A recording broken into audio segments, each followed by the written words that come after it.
Hey everybody, welcome back to another edition of PhilsPhive. This time coming live to you at my home office. That's just what the schedule dictated for today. But anyway, here we go.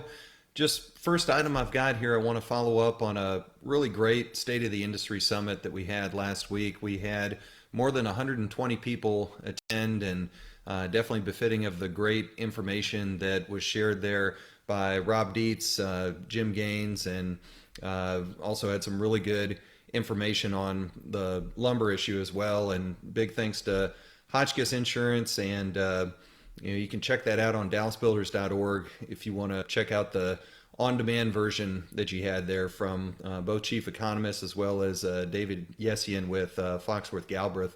Also, tomorrow we're starting to put our toe back into the water to come back to in-person events, and we're going to have our first after hours in well over a year tomorrow, hosted at the Dallas Trademark by Lee Lighting. But listen up for some really important details on that.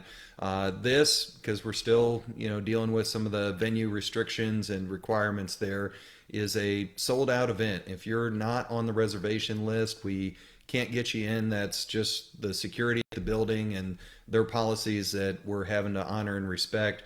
If you want to get on the waiting list, there's a bit of a waiting list that's adding up. We can't guarantee that you can get in, but contact Coleman Yates in our office, and Coleman can let you know what your status will be for the waiting list. It's at 4 to 6 tomorrow.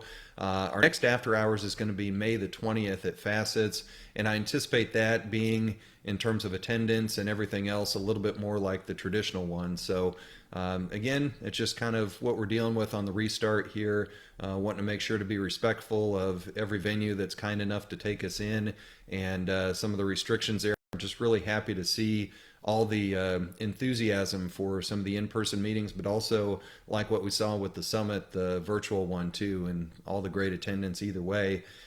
We also have, speaking of virtual stuff, all Access Education Pass is now available. You can get almost 30 classes for under $200. That's something that you just go to and access at DallasBuilders.org. So that'll get you into all of the 2021 continuing education classes, plus all the education on demand videos that are there in that library already. Tomorrow, it's April Fool's Day, so no joke on this though. We're having the ARC Awards finally, after all these years, coming back.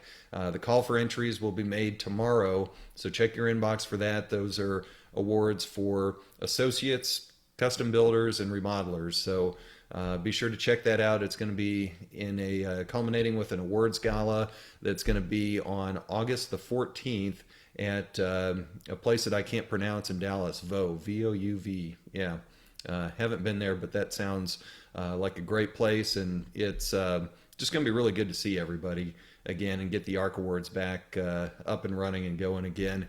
Also, no joke, tomorrow we're going to have the Dallas division. This one's going to be a virtual vendor panel. And gosh, with all the material prices and supply issues and everything else, this couldn't be better time than what it is. We're going to have Michael Turner tomorrow at noon moderate that panel of classic urban homes. You can register at DallasBuilders.org and tune into that. You're definitely going to want to hear what they're dealing with, what they're facing, all the different challenges that are out there that unfortunately aren't going to go away for a few months now. This is going to be significant supply side challenges and corresponding price increases that we're going to have to deal with. So, what, why, how that manifests in different commodities and materials. Tune in tomorrow for the Dallas division. You'll be able to check that out. Appreciate you all tuning in this Wednesday. Hope you're having a good week, and we'll catch you next week. Thanks.